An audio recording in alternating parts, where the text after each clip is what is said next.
یا ایھا الذین آمنوا لا تدخلوا بیوتا غیر بیوتکم حتی تستأنسوا۔ اب اس حوالے سے بہت سے جو احکام آ رہے ہیں، یہ سورہ نور اور سورہ احزاب ان دونوں میں معاشرتی احکامات ہیں۔ معاشرتی احکامات میں خاص طور پر وہ جو ایک آیت آئی ہے سورہ بنی اسرائیل میں، وَلَا تَقْرَبُوا الزِّنَا إِنَّهُ كَانَ فَاحِشَةً وَسَاءَ سَبِيلًا۔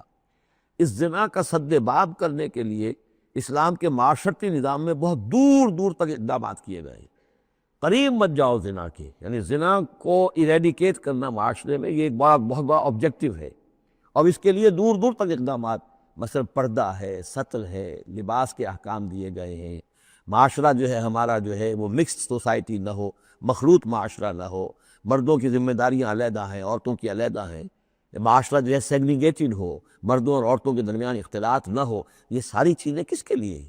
یہ اسی لیے ہے کہ یہ در حقیقت اس قدر شدید کشش ہے مرد اور عورت کے اندر، یہ اللہ نے جو دو جنسیں بنائی ہیں، اور اس میں یقیناً جو سیکس کا معاملہ اتنا پورٹنٹ موٹیو ہے کہ اس کو اگر پوری طریقے سے، جیسے گھوڑا بہت منہ زور ہو تو اسے بہت باندھ کر رکھنا پڑے گا، اور بڑا اس کو کنٹرول کرنے کے لیے محنت کی ضرورت ہے، اسی طریقے سے اس سیکس کو ڈسپلن کرنا اور صحیح انداز میں اس کو جو ہے ہارنس کرنا، اور اس کے لیے یہ ہے کہ غلط راستوں سے اس کو بچانا، اس کے لیے بڑے دور دور تک احکام دیے گئے، اور یہ پورا معاشرتی نظام اسلام کا اسی بنیاد پہ اب قائم ہے۔ اب اسی میں سے مثلاً یہ گھر کی پرائیویسی بھی ہے۔ ایک گھر ہے، گھر میں ایک شوہر ہے، اس کی بیوی ہے، اب آپ فوراً چلے گئے سیدھے گھر کے اندر؟ نہیں، اے اہل ایمان مت داخل ہوا کرو گھروں میں اپنے گھروں کے سوا، حتیٰ تستانسوا، یہاں تک کہ بول چال کر لو، اجازت لے لو، وتسلموا علی اہلہا، اور اذن لینے کی اس وقت جو ہوتی تھی شکل وہ یہی کہ جا کر دروازے پر کہو السلام علیکم۔ معلوم ہوا کہ کوئی صاحب ہے کہ جو آئے ہیں، ملنا چاہتے ہیں اور اندر آنا چاہتے ہیں۔ اب اس کے بعد یہ کہ وہ اپنی آئیڈینٹی دیں اور پھر ان کو آنے کی اجازت دی جائے، یہ نہیں کہ بے دھڑک چلے جا رہے۔ ذالکم خیر لکم لعلکم تذکرون، یہی تمہارے لیے بہتر ہے تاکہ تم نصیحت حاصل کرو۔ فإن لم تجدوا فیہا احدا فلا تدخلوها، اگر اس گھر میں کوئی نہ ہو تو پھر اس میں داخل مت ہو، حتیٰ یؤذن لکم، یہاں تک کہ تمہیں اجازت دی جائے۔ جو گھر کا مالک ہے وہ اگر اجازت دے کہ ہاں میرا گھر اس وقت خالی ہے، تم اس میں جا سکتے ہو، ورنہ یہ کہ خالی گھر کے اندر جہاں کوئی نہیں ہے داخلے کی اجازت نہیں ہے۔ وَإِن قِيلَ لَكُمْ، اور اگر کہا جائے تم سے ارجعوا، چلے جاؤ، لوٹ جاؤ، اس وقت میں ملنے کے لیے تیار نہیں ہوں یا میں اپنی کسی مشغولیت میں ہوں، فارجعوا، تو لوٹ جاؤ۔ اب دیکھیے یہ آداب ہیں۔ ہمارے ہاں یہ ہے کہ آپ پہنچ گئے، نہ ٹائم دیا ہوا ہے، نہ پہلے سے طے ہے، آپ سمجھتے ہیں کہ مجھے ریسیو کرنا اس کا فرض ہے، کیوں نہیں ملا؟ اس نے انکار کر دیا تو اس کا مطلب یہ کہ بڑا متکبر ہے اور بہت یہ جو ہے شخص جو ہے، یہ نہیں۔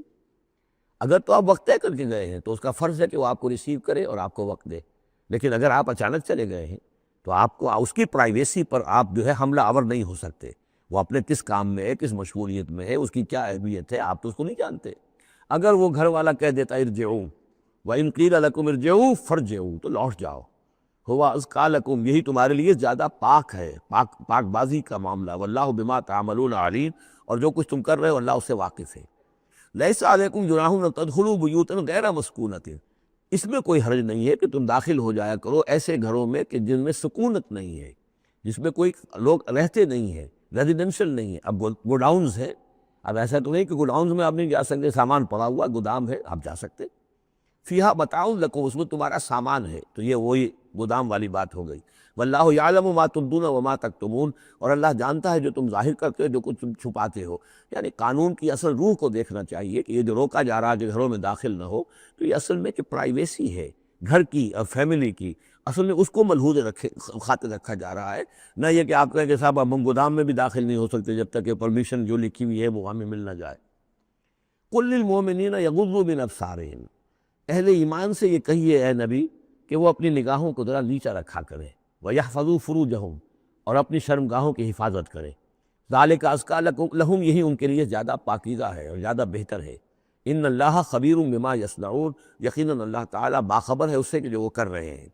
وَقُل لِّلْمُؤْمِنَاتِ يَغْضُضْنَ مِنْ أَبْصَارِهِنَّ، اسی طرح مومن عورتوں سے بھی کہہ دیجئے وہ بھی اپنی نگاہیں نیچی رکھا کریں، وَيَحْفَظْنَ فُرُوجَهُنَّ، اور وہ بھی اپنے سطر کو پوری طریقے سے ملحوظ رکھیں اور اپنی شرمگاہوں کی حفاظت کریں۔ وَلَا يُبْدِينَ زِينَتَهُنَّ، اور انہیں نہیں چاہیے کہ وہ اپنی زینت اور سنگھار کو ظاہر کریں، الا ما ظہر منہا، سوائے اس کے کہ جو از خود ظاہر ہو جائے۔ وَلْيَضْرِبْنَ بِخُمُرِهِنَّ، اور چاہیے کہ وہ اپنے گریبانوں کے اوپر اپنی اوڑھنیوں کے بکل مار لیا کریں، بِخُمُرِهِنَّ عَلَى جُيُوبِهِنَّ، یہ خمر ہننا جمع ہے خمار کی، خمار کہتے ہیں اوڑھنی۔ ایک دوسرا لفظ جو ہے وہ آئے گا سورہ احزاب میں، ان دونوں الفاظ کو علیحدہ علیحدہ رکھیے۔ تو یہ ہے کہ اپنے گریبانوں کے اوپر گویا کہ یہ بھی پرانا ہمیشہ سے لباس، عورت کے لباس میں اوڑھنی بھی تھی اور عورت کے لباس میں چادر بھی تھی۔ چادر وہ لے کر نکلتی تھی جب گھر سے باہر جاتی تھی، اور اوڑھنی وہ رکھتی تھی جبکہ گھر کے اندر ہوتی تھی۔ یہی جو ہماری تہذیب کے اندر ہے، یہ عرب کی تہذیب میں پہلے بھی تھا۔ چہرے کا پردہ نہیں تھا عرب میں، چادر وہ لے کے جاتی تھی تو چادر اپنے اوپر ڈالتی تھی، اور مرد بھی چادر کے بغیر نہیں ہوتے تھے، نہ کوئی مرد بغیر چادر کے نہ عورت، بلکہ چادر ہی سے ایک شخص کا رتبہ معین ہوتا تھا۔ کسی کی چادر بڑی شاندار ہے، دوشالہ اوڑھا ہوا ہے، بہت قیمتی ہے، تو وہ بڑا آدمی ہے، وہ سردار ہے۔ کسی کے بیچارے کی جو ہے معمولی سی چادر ہے۔ اور اسی لیے اس حدیث میں آتا ہے کہ جو شخص تکبر کرتا ہے، الکبر و ردائی، تکبر جو ہے وہ تو میری چادر ہے۔ اور وہ یہ عرب میں یہ بڑا کسی شخص کی توہین کرنی ہوتی تھی، اس کی چادر گھسیٹتے تھے، گویا کہ اس کی عزت جو ہے اس کو کھینچ لیا ہے۔ تو اللہ فرماتا ہے جو تکبر کرتا ہے وہ گویا میری چادر گھسیٹ رہا ہے میرے کندھے سے۔ اس درجے جو ہے اللہ تعالیٰ جو ہے اس میں اپنی توہین محسوس کرتا ہے۔ تو وہ اپنی ان اوڑھنیوں کے بکل مار لیا کرے اپنے گریبانوں پر، یعنی یہ کہ یہ انسان کے لیے، عورت کے لیے، یہ اس کی زینت کا ایک بہت بڑا حصہ ہے۔ اس کی جو بھی چھاتی ہے اس کے لیے ایک اضافی کرتا اس نے پہنا ہوا ہے، لیکن کرتے کے اوپر مزید جو ہے یہ ایک بکل اس کی اوڑھنی کا ہو۔ ولا یبدین زینتہن، اس کے سینے کے اوپر یہ اضافی ہو جائے گا، ولا یبدین زینتہن، اور نہ وہ ظاہر کرے اپنی زینت کو۔ اب یہ ہے جو محرموں کی فہرست آ رہی ہے، جس کے سامنے عورت کھلے چہرے کے ساتھ آ سکتی ہے بلا حجاب۔ اور یہ اتنی طویل فہرست جو دی گئی ہے، آخر سوچنا چاہیے کہ اللہ تعالیٰ نے یوں ہی ایکسرسائز ان فیوٹیلٹی تو نہیں کی ہے۔ کیا فرق ہے اگر ایک عورت کے چہرے کا پردہ نہیں ہے، وہ باہر نکلتی ہے چادر لے کر، اور یہ کہ اس میں کسی اور کے ساتھ اس کا پردہ چہرے کا نہیں ہے، تو پھر یہ پوری فہرست دینے کی ضرورت کیا ہے؟ میرے نزدیک چہرے کا پردہ اسلام کے اندر لازم ہے، اور اس چہرے کے پردے سے مستثنیٰ ہیں یہ لوگ۔ کون لوگ مستثنیٰ ہیں؟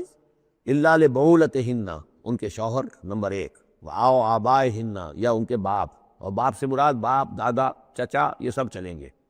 او آبائے بعولتہن، یا ان کے شوہروں کے باپ، او ابنائہن، یا ان کے اپنے بیٹے، او ابنائے بعولتہن، یا ان کے شوہروں کے بیٹے، یعنی ان کے شوہروں کی کسی اور بیوی سے اولاد ہے، بیٹے ہیں، تو وہ بھی محرم ہے، وہ نامحرم نہیں ہے۔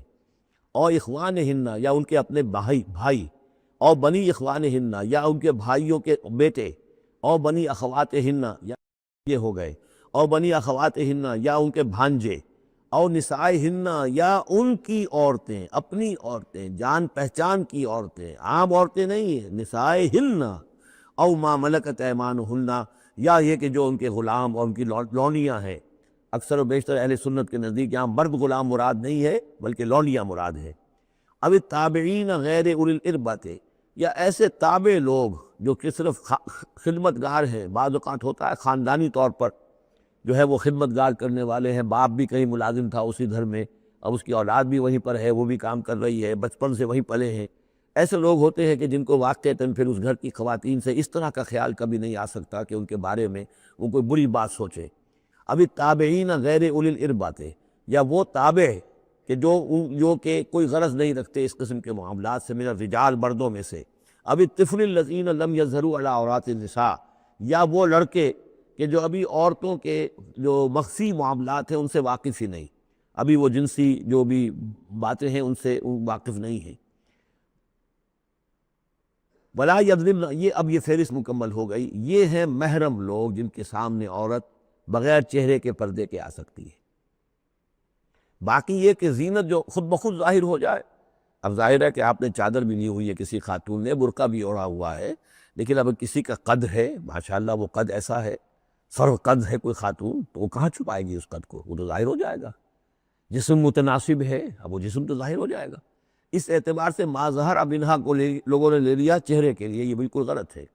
چہرے کا تو پردہ میرے نزدیک لازم ہے، اور یہ کہ باقی یہ کہ ان کے سامنے چہرے کے سمیت عورت آ سکتی ہے۔ باقی عورت جو ہے اپنے بیٹے کے سامنے بھی سوائے 3 اعضاء کے اور نہیں کھول سکتی، اپنے بھائی کے سامنے بھی نہیں کھول سکتی۔ چہرہ، یہ ہاتھ پونچھوں سے نیچے، اور پیر ٹخنوں سے نیچے، یہ جو 3 اعضاء ہیں یہ وہ ہیں کہ جو جس کو عورت نے یہ کھلے رکھ سکتی ہے، اپنے وہ بیٹے کے سامنے بھی، بھائی کے سامنے بھی، اور جو بھی رشتے گنائے گئے ہیں، لیکن یہ کہ اس سے آگے پھر جو ہے معاملہ وہ پھر شوہر کا ہے، اس سے آگے یعنی لباس کا معاملہ جو ہے جس سے کہ عورت جو ہے وہ آزاد ہوگی، وہ صرف شوہر کے لیے۔ وَلَا يَضْرِبْنَ بِأَرْجُلِهِنَّ لِيُعْلَمَ مَا يُخْفِينَ مِنْ زِينَتِهِنَّ، اور نہ یہ ایسا ہو کہ وہ اپنے پاؤں مار کر چلیں، کوئی زیور جو ہے پاؤں میں پہنا ہوا اس کی جھنکار ہو تاکہ لوگوں جو ہے ادھر متوجہ ہو جائیں۔ لِيُعْلَمَ مَا يُخْفِينَ مِنْ زِينَتِهِنَّ، تاکہ لوگوں کے علم میں آ جائے کہ کیا انہوں نے چیز چھپائی ہوئی ہے اپنی زینت میں سے، کیا زیورات پہنے ہوئے ہیں۔ وَتُوبُوا إِلَى اللَّهِ جَمِيعًا أَيُّهَا الْمُؤْمِنُونَ، اور اے اہل ایمان سب کے سب مل کر اللہ کی جناب میں توبہ کرو، لَعَلَّكُمْ تُفْلِحُونَ، تاکہ تم فلاح پاؤ۔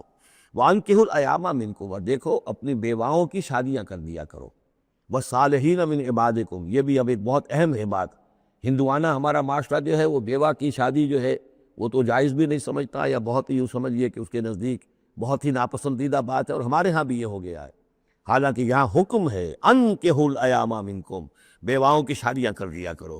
والصالحین من عبادکم و امائکم، اور تمہاری جو بانیاں ہوں، غلام ہوں، ان میں سے بھی جو سمجھدار ہوں، جن کے کردار کے بارے میں تمہیں اعتماد ہو، ان کی بھی شادیاں کر دیا کرو۔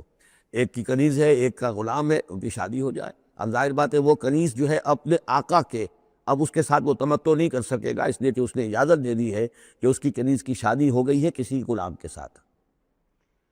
وَالصَّالِحِينَ مِنْ عِبَادِكُمْ وَإِمَائِكُمْ إِنْ يَكُونُوا فُقَرَاءَ، اگر وہ فقیر ہوں گے، مہر وغیرہ دینے کی ان کے اندر ہمت نہیں ہے، صلاحیت نہیں ہے، يُغْنِهُمُ اللَّهُ مِنْ فَضْلِهِ، تو اللہ تعالیٰ ہو سکتا ہے کہ ان کو اپنے فضل سے غنی کر دے۔ واللہ واسع علیم، اللہ واسع بہت سمائی رکھنے والا، کشائش والا، کشادگی والا اور جاننے والا ہے۔ یعنی یہ بھی ہے کہ کسی وقت انسان سوچے کہ اگر میں شادی کروں گا تو وہ بھی اپنی قسمت ساتھ لے کر آئے گی، کیا پتہ کہ میرے اس وقت حالات جو ہیں اگر کچھ خراب بھی ہے، اور اللہ تعالیٰ اس کی قسمت سے، اس کے حوالے سے وہ اللہ تعالیٰ میرے لیے رزق کا دروازہ کھول دے۔ وَلْيَسْتَعْفِفِ الَّذِينَ لَا يَجِدُونَ نِكَاحًا، اور جو لوگ نکاح کی قدرت بالکل نہ رکھتے ہوں، شادی کر ہی نہ سکتے ہوں، کچھ بھی نہ ہو ان کے پاس، نہ کوئی گھر ہو جس میں کہ اپنی بیوی کو رکھ سکے، نہ کوئی نان نفقے کا سامان ہو، نہ کوئی مہر دے سکے، وَلْيَسْتَعْفِفْ، تو انہیں چاہیے کہ وہ اپنی عفت کی حفاظت کرے، پوری طریقے سے اپنے اس جو جنسی جذبے کو کنٹرول کریں۔ الَّذِينَ لَا يَجِدُونَ نِكَاحًا حَتَّى يُغْنِيَهُمُ اللَّهُ مِنْ فَضْلِهِ، یہاں تک کہ اللہ تعالیٰ انہیں اپنے فضل سے غنی کر دے۔ وَالَّذِينَ يَبْتَغُونَ الْكِتَابَ مِمَّا مَلَكَتْ أَيْمَانُكُمْ فَكَاتِبُوهُمْ، اور تمہارے غلاموں میں سے جو تمہارے ساتھ چاہیں مکاتبت کرنا۔ یہ مکاتبت کا قاعدہ یہ تھا کہ غلام یہ طے کرتا تھا کہ جناب میں آپ کو اتنے لاکھ درہم دے دوں گا، اتنی مدت کے اندر اندر آپ مجھے آزاد کر دیجئے، تو یہ معاہدہ ہو گیا، اب وہ آزاد ہو گیا۔ لیکن آزادی اسی میں ہے کہ اسے وہ رقم اتنی عرصے کے اندر ادا کرنی، اب وہ کمائے گا، محنت کرے گا، کوشش کرے گا اور وہ رقم ادا کر دے، یہ مکاتبت تھی۔ تو جو بھی تمہارے غلاموں میں سے مکاتبت چاہیں، مما ملکت ایمانکم فکاتبوہم، تو یہ مکاتبت کر لیا کرو۔ قرآن مجید نے وہ تمام راستے کھولے ہیں کہ جن سے غلاموں کی آزادی کا جو ہے آسانی کے ساتھ تدریجاً سہج انداز کے اندر ان کی غلامی کا جو ہے سلسلہ ختم ہو کر آزادی کی طرف راستہ کھل جائے۔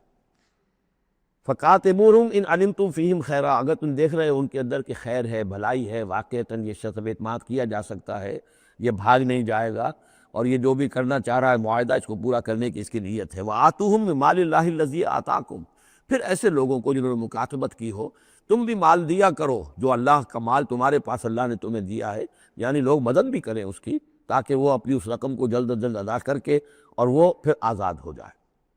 وَلَا تُكْرِهُوا فَتَيَاتِكُمْ عَلَى الْبِغَاءِ، اور دیکھو اپنی بانیوں کو، چھوکریوں کو، یہ جو وہاں پہ بانیاں کنیزیں ہوتی تھی، انہیں بدکاری پر مجبور نہ کرو۔ ان اردنا تحسنا، اگر وہ چاہیں کہ وہ پاک دامن رہیں، وہ کسی قلعے میں رہیں، اور ان سے چونکہ یہ بھی رواج وہاں تھا، ان باندیوں سے پھر وہ پیشہ کراتے تھے۔ اب یہ اصل میں اصلاح ہو رہی ہے اس معاشرے کی، اور اس کے اندر ان چیزوں کو رفتہ رفتہ روکا جا رہا ہے۔ جیسے سورہ نساء میں آیا تھا، ایسا بھی ہوتا تھا کہ باپ کی بیویاں جو ہیں اپنی جو سوتیلی مائیں ہیں انہیں اپنے گھر میں ڈال لیا، لیکن یہ ساری چیزیں رفتہ رفتہ ایک ایک کر کے پھر ان کی بندش ہوئی ہے، تو وہ اپنی اولونیوں سے پیشہ کراتے تھے اور کمائی خود کھاتے تھے۔ تو فرمایا یہ بہت غلط ہے۔ لِتَبْتَغُوا عَرَضَ الْحَیَاةِ الدُّنْیَا، تاکہ تم حاصل کرو دنیا کی زندگی کا سامان۔ وَمَن يُكْرِهُنَّ فَإِنَّ اللَّهَ مِن بَعْدِ إِكْرَاهِهِنَّ غَفُورٌ رَحِيمٌ، اور اگر کوئی ان کو مجبور کرے گا اس کام کے لیے تو اللہ تعالیٰ ان کی اس مجبوری کی بنا پر ان کے حق میں غفور اور رحیم ہوگا۔ تم پر وبال آئے گا، جو کام یہ غلط کروائے گا وبال اس پر آئے گا۔ اگر وہ خود جو ہے مجبوراً کر رہی ہے اور وہ اس کے لیے ذہناً تیار نہیں ہے تو بہرحال اللہ اس کے حق میں غفور اور رحیم ہوگا۔ وَلَقَدْ أَنزَلْنَا إِلَيْكُمْ آيَاتٍ مُبَيِّنَاتٍ، اور دیکھو ہم نے نازل کر دی ہے تمہاری جانب یہ روشن آیات، وَمَثَلًا مِّنَ الَّذِينَ خَلَوْا مِن قَبْلِكُمْ، اور وہ ساری باتیں بھی ہم نے بتا دی ہیں کہ جو ان لوگوں میں تھیں جو تم سے پہلے تھے۔